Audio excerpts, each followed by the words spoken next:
Hey, I'm Slash, and you're watching Loudwire.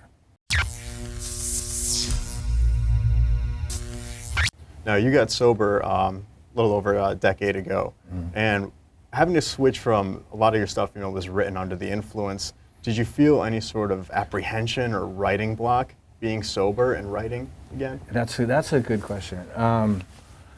Let's see. I mean, a lot of that material from the old days. I mean, I can pick particular songs that were definitely written under the influence, but I can pick other songs that were written under the influence of a couple beers. I mean, not that big a deal, right? Yeah. But I found that when I got sober, sort of looking back on from the time that I started playing up until 2000 and I guess that was 2006. My partying thing was really a matter of killing time in between gigs.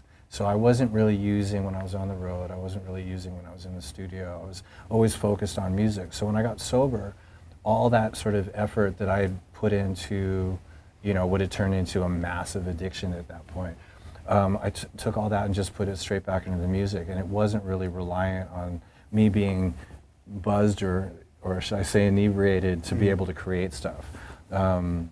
So I was fortunate. I really just put everything into writing and felt really comfortable sober and playing. Because in your book you talk about, you were raised, you liked the way that you were raised, and it's not like you were trying to, battling demons from childhood and trying to drown it and things like that. It was just, like you said, just killing time. Right. Now, do you feel that... Not to say that I didn't have hang-ups or whatever. Yeah, for sure. But yeah, for the most part, I wasn't trying to bury anything because I had some sort of like massive insecurity or something that I was trying to bury in my past or any of that. It was really just partying because it was fun.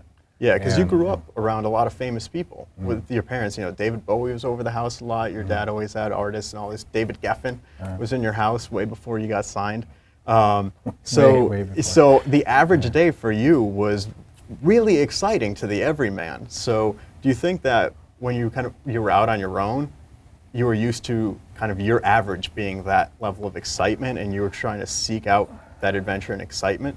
I mean, that's a good point, but I don't think I was really, when I was a little kid and I was in that environment, it was exciting because it was a massive turn on to be around people who were creating music, and to, if it was being in the studio for like a Joni Mitchell recording, or being at the Troubadour for, Linda Ronstadt or whatever was going on.